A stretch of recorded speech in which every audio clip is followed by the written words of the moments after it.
Hello, welcome to the very first episode of Unschooled Theology. I'm one of your hosts, Derek, and with me over there is Evan. Hey, how Hello we to doing, you, sir? sir. How we doing?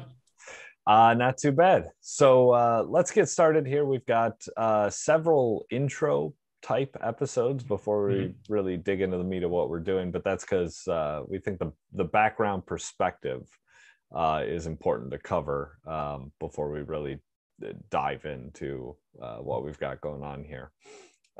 So with that in mind, I figured we'd start with some personal background, basically kind of history leading up to this podcast, theological ideas, those type of things. I personally grew up in the church, spent a number of years not going to church, still would have called myself a Christian, still believed. Just churches are tricky. There's a lot of issues I have with churches, the way they're run, the way they're managed, what things are emphasized, all of that.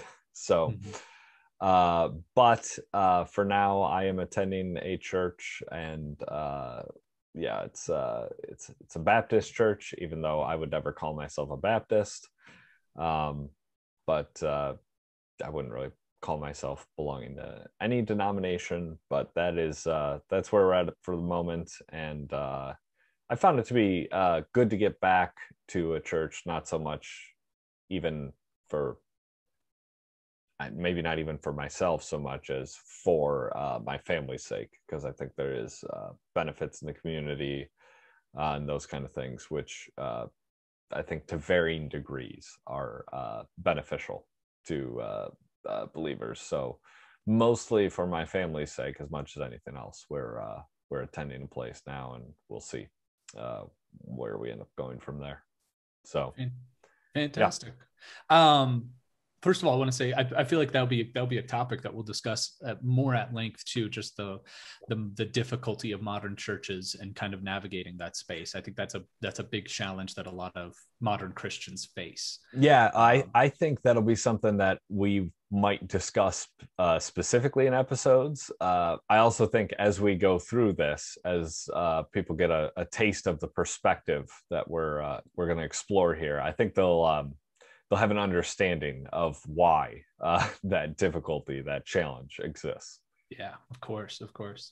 Um, I'll give a little bit of background about myself. So my name is Evan. Same boat, we're brothers. So I also grew up in the church, going consistently as a kid. Sunday school, not Bible school, Yeah. Sunday school. Every Sunday, tracking with it. I led a Christian Bible study in college, and I've done a lot, been around that sphere for all of my life. In the past about year and a half, I've recently moved across the country, and have not found a church. So this is probably the longest time I've gone where I'm not Hmm. consistently going to church, and do feel like I'm running into the same challenges that we'll probably discuss as we go along, with finding a church. And in a similar boat in that, to probably at a point you were in your life where I don't have kids right now, and I know, I guess I can say you have two kids right now, Yes. and so Yeah. that was one of the instigators for trying to find a more solid faith community. So I recognize that similar boat, in the challenges that we run into with churches and stuff like that. So I guess that's kind of one of the reasons why we are starting this podcast and what we're looking to do kind of here. Yeah, yeah. I mean, since the churches aren't necessarily going to provide the theological approach I think we're looking for. Mm-hmm. And that's not to say it's not to say that I disagree significantly with what's being taught in church. I mean, it depends on the church, but the church we go to, I have my disagreements. Let's put it that way. It's not the most important things that I disagree on, and it can be smaller issues that come up from time to time. But there's a perspective that is missing that I think in some ways is important for our day. Yeah. I think there's a lot of traditional thinking and traditional approach and traditional ideas that have their value, but do not themselves comprise the entirety of what we can find in theology. Mm-hmm. And I think the emphasis on those things is part of the reason the influence and the impact of the church is diminishing. I think you actually have a kind of both ends of the scale. You have those who are going sort of hyper traditional, and Mm-hmm. they're missing what the modern American or the modern individual in the West is currently seeking. Um, they're busy answering questions that aren't being asked, and then you have on the other end of the spectrum, you have sort of the liberal church, which has gone, I think, a little too far in the other direction, where they're trying to answer the question that's being asked, but they're finding their answers somewhere other than in theology. Correct. So what we're going to, I think, maybe be able to do somewhat here is split that difference a little bit and actually answer the question with ideas that are definitely generated and sourced from the Bible, but are not as frankly dismissive as the traditional approach can sometimes be to modern concerns and thoughts.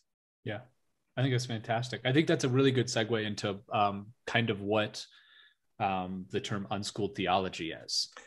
Would you be able to talk about that just for a second? What we mean by that? Yeah, because so there's the unschooling idea, which is kind of a variant of homeschooling, which is built around, well, that's a loaded idea. What is it built around?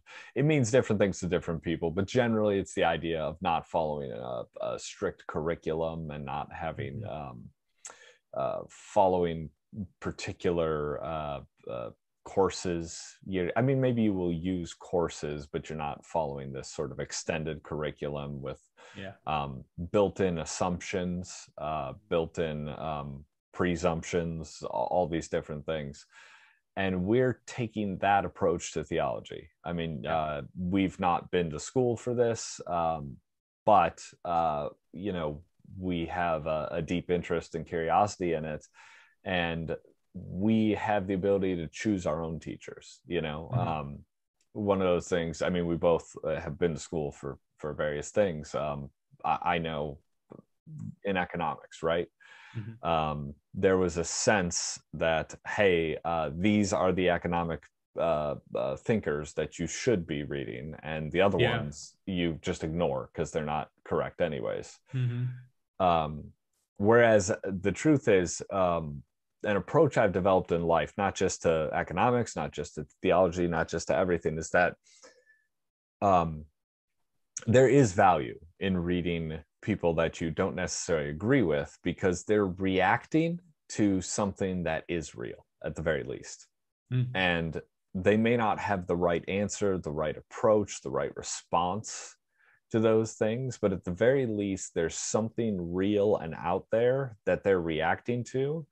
And you may very well be ignoring that thing, or ignoring that perspective, or ignoring some issue that they've considered that you haven't. And like I said, it doesn't mean they've incorporated it correctly. Marx, frankly, was not right, but there were legitimate concerns that he had that were worth considering. So I take that same approach to theology as well. Yeah, and even to add on top of that, I think that when you go outside of kind of the normal curriculum or the expected, the assigned reading sort of, you have the opportunity to begin to stumble on ideas that haven't been come up with along the well-worn route. And so I think that a lot of times, and this is one of the ideas behind the unschooled movement, is that kids can be obsessively curious. And I think that adults can still be obsessively curious if they allow themselves to be. If it hasn't been beaten out of them too bad by public schooling. Exactly. Or if you're capable of maybe reviving it once you're older, if it has been beaten out. So that's an opportunity. Yeah, that's very much the case. You can get to these different ideas, and more importantly, too, even the ideas that are within the acceptable path in a certain curriculum or whatever. It's important to realize that those ideas are formed as a response to other ideas. It's because people examined other ideas and found them wanting or incorrect or lacking in a certain way. And they then developed new ideas to answer those questions and those challenges. So you can actually develop a better understanding of what is within a particular line of thinking if you look outside, because that line is formed by the reaction to what's outside that line. Yeah. So that is what we're going to try and do with theology. We sort of get to choose our own teachers in a sense. Looking at a variety of different sources and authors, and I'm sure we'll find somewhere in the videos or on the website or something to post a kind of a book list of what authors or books have informed whatever we're discussing at a particular point. But yeah, it would be fantastic. So go ahead. Can I insert one last point? I just want to say too that as regards to who we're talking to and who I think might get something out of this. If you are a regular attendee of church, and whether firmly established or not firmly established within Christianity, I think you will get benefit from this as being something that accents what you experience on Sunday or what your normal Bible study is. I think you'll find this hopefully as something that's refreshing and tangentially related to what you're typically experiencing in church or learning about in church, and it's just hopefully a slightly different perspective that you can then begin to accent with what you're experiencing there. In addition, if you disagree with us, that's totally fine. We're comfortable with people disagreeing or having issues with what we say. We're here to raise topics and talk about them and discuss them and hack them out. So feel free to continue, even if you feel like, man, I don't understand this or I disagree with this, because maybe that's a perspective that you're needing to hear. And even if you don't come to full agreement with what we think, it might adjust the way in which you're approaching your normal beliefs. So I think that's just something to share with the folks out there. Yeah. I mean, I've written, any sort of, the idea of orthodoxy is the idea of just what is sort of the accepted thought, right? Not to say that we are heretics, but I'm sure to some people we are, but there's a benefit to listening to the heresy. I wrote an article about this once, where the heretic points out a flaw in the orthodoxy, and it doesn't necessarily mean a flaw in the way that the orthodoxy is wrong, but maybe in the way that it is either incomplete, it just hadn't considered a particular issue, or the orthodoxy is expressed and shared and explained the wrong way. So even if you disagree, definitely listen along. Maybe you'll see a weakness that hasn't been addressed in the orthodoxy, and our conclusion may not be the one you end up adopting, but it's worthwhile to experience that different perspective. So so to that end, basic format of episodes, we're going to at some point here get started in Genesis 1 and start going forward. Seems